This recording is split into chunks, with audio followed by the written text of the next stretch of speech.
Good morning and welcome back. This morning we have the Ysleta School District Superintendent, Dr. Xavier De La Torre, is with us this morning for our community conversation. He's here to talk about the new school year, and this is something that I think a lot of people get excited about every year. What's something that you're excited about for this school year? You know, it never gets old for me. I get nervous the day before the first day of school.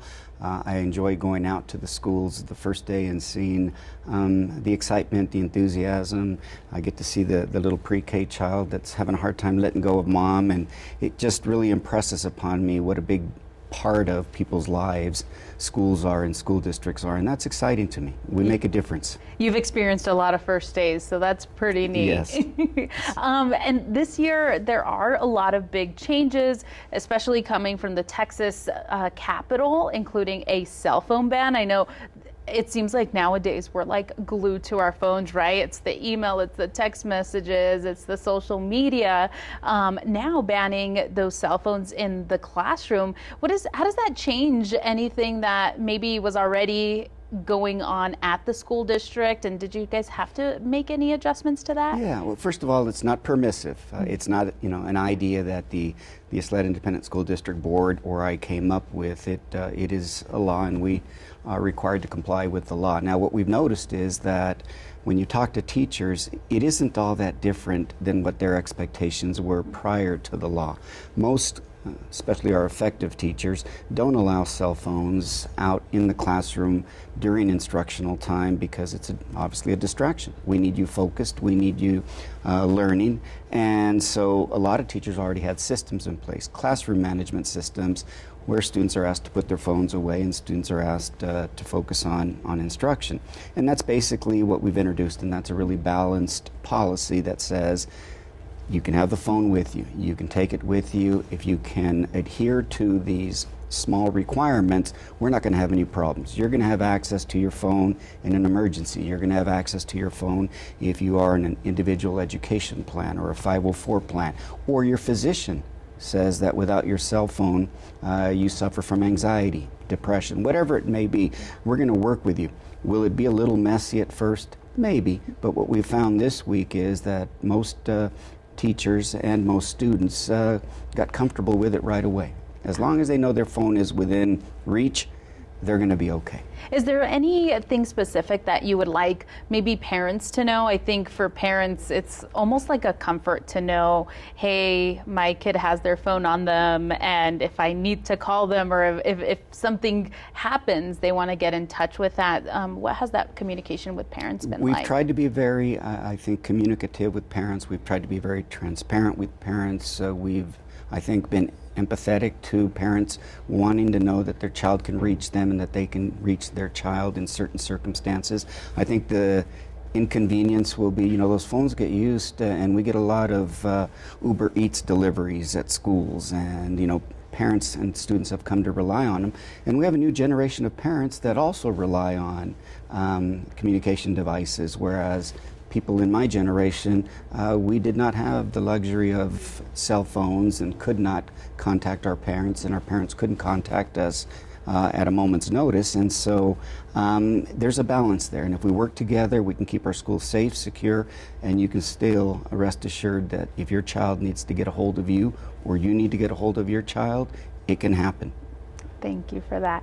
And one big thing that I think across all school districts has been a pretty big story has been funding, right? The funding for school, and this legislative session, that was something that finally came to fruition with HB2. Can you tell us a little bit about how HB2 impacts the Ysleta School District, students, and faculty as well? Yeah, I think the misconception is that the investment in the public school system by the state, by the Texas Education Agency, was going to solve all of our problems. The problem with the resources, the revenue that we've received from the state, is that it's non-discretionary. In other words, the state is deciding what they're going to spend the dollars on. And so they're going to make an investment in teacher salaries. We saw that. They're going to make an investment in pre-K. They're going to make an investment in literacy and mathematics. They're going to make a small investment in school safety and security.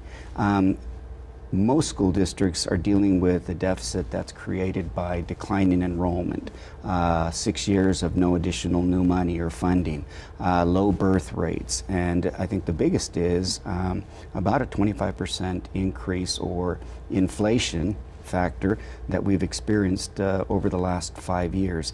Very, very little of that money is available to address that. So we're moving into what we call a financial stabilization plan, and that means that over the next several years, slowly but strategically and purposefully, we're going to reduce our spending and avoid costs to get back to a structurally balanced budget. Mm-hmm. And how does that impact, at least for your guys' school district, when it comes to teacher raises? What does that look like for faculty? And do you think it helps, at least with teacher retention, to know that at least they have a little bit extra coming in? Yeah, I think so, and I think that teaching is both one of the most important professions in society, and I also think that teaching is one of the hardest professions in society. And there's a lot of rhetoric about how valuable teachers are, but states across the country have never made the investment to demonstrate it's valuable. So I couldn't be happier that teachers are getting either a $2,500 increase or a $5,000 increase. I wish the state would not have created winners and losers, because not all teachers are eligible for the raise. If you're a new teacher, first year, second year teacher, you're not eligible, you're not included. If you're a librarian, you're not included. If you're a counselor, you're not included. There are a number of people that are very, very important to the success that we enjoy in the Ysleta Independent School District who aren't included, and that you have to wonder whether or not that, does the governor and does the state legislature not value people that are very important to our public school systems. It's almost like what they say, that it takes a village, right? The teachers are one part of it, but then you have other people who make a huge impact, whether it's coaches or librarians or other mentors in classrooms. That's right, and again, it was non-discretionary. They were basically a pass-through. Mm-hmm. The state sends the money, we make sure it gets in the teacher's hands, but in terms of revenue and resources to address hourly employees, inflation, the increase in utilities, the increase in fuel for transportation, technology, zero. Zero. Yeah. Well, we really appreciate you coming in and talking to us about this next school year. I know we're very excited about it, and I'm sure you guys are too. Absolutely. Remember, you can always rewatch this interview on our website, KFOX TV.com. We'll be back with more news, weather, and traffic after the break. Conversation for you, Anthony School District Superintendent Dr. Oscar Troncoso, to talk about the new school year. And we know it's been an exciting time. It's always exciting when you get to go back to school. It's a new year, new things to experience. Mm-hmm. How are you guys feeling about it? Oh, we're so excited because it's a great time to be a rural school district. By the way, thanks for having me here. I appreciate it. But at Anthony ISD, there's a lot of great things going on. Last November, we passed the VATER, and so a voter-approved tax ratification election. So with those extra funds, we've been doing a lot of improvement on our facilities. And so that's what we've kind of been focusing on. And so when our kids come back, they actually came back on Monday, but we didn't have refrigerated air in the gyms. Right? And so one of the things we started doing right away with those extra funds is we put refrigerated air in the elementary gym already, and then in the high school, and now we're going to start working on the middle school. And we've done a whole bunch of other things too. We replaced all the theater lights.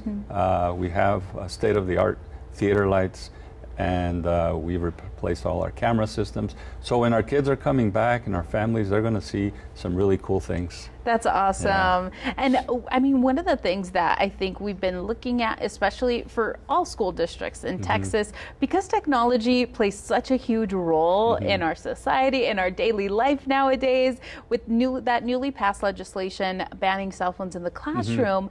How does that change maybe some of the policies that you guys had in the classroom? Does it change anything at all? Well, a little bit. I think you're referring to House Bill 1481. And so that bill gives school districts two different options. You can completely prohibit them, which would be really difficult. Imagine keeping a whole bunch of kids from bringing their cell phones. That would be a challenge. The other option that legislators gave us is to prohibit their use. So most districts are doing that. We've been doing that since last year. So when kids bring their cell phones with them, they just have to keep them in their backpack. They have to keep them away. And then when they walk into the classroom, we have these pouches on the walls where they put them in there. And then as soon as the class bell rings and class is over, they pick them up. They have to put them away again and then go to their next class. So they can have them, but they just can't use them. So it's really about being aware of the times, especially obviously in classroom time, not to use your cell phones, right? Right. No, not to use them. We want them 100% focused on their academic learning.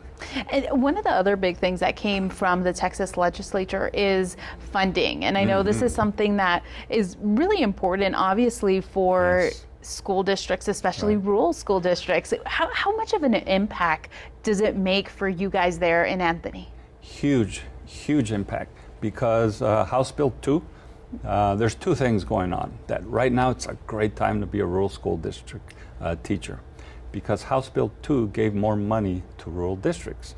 So if your district has 5,000 kids or less, like us, it could be Tornillo, Fabian, Sanelli, those school districts, we got extra funds for our teachers. So if you're a teacher with 3 and 4 years of experience, you get 4,000. And if you're a teacher with 5 years of experience or more, you get an extra 8,000 this year, only for rural districts, right? In addition to that, and this is gonna blow some people away, we get the teacher incentive allotment. It's like a bonus. And rural districts, well, guess what? They get more.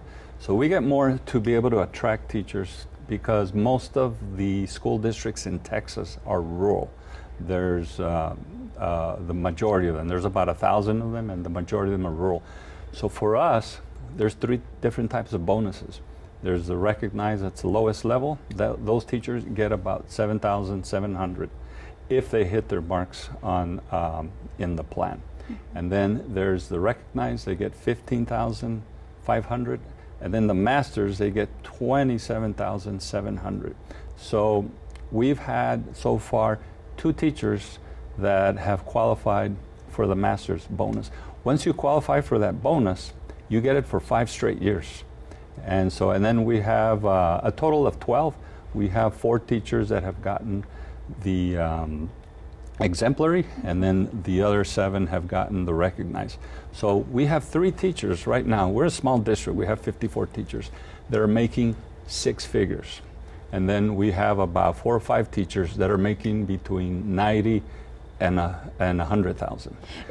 When it comes to having those teachers in rural districts where maybe it's a little bit harder to get really people to work there, how much of a huge difference does it make to keep your staff there and to keep those consistent faces, especially in the hallways where you can see that there's this person that has been there maybe all the way through the whole middle school journey or the whole entire high school journey? Well, that consistency, that stability is very important. When you're making over 90,000 because of the extra money that rural school districts get for their teachers, you're going to want to stay there, obviously. We're lucky that we're a rural district next to a big city, right? So you can live on the west side and then come work like at Anthony. And so that stability, because they know the kids, they know the community, and then they know the curriculum and the systems that we have in place. So all that plays a big role in our academic achievement. Is there anything else that you'd like to add that maybe you're excited about or you want people to know about Anthony, and especially because I feel like, you know, the big school districts always have a lot of attention. So any important things you want to shout out for Anthony? Well, we're very, very, very safe. We're a small district, so it's very much a family type atmosphere. We put emphasis on 2 things, on academic achievement and safety.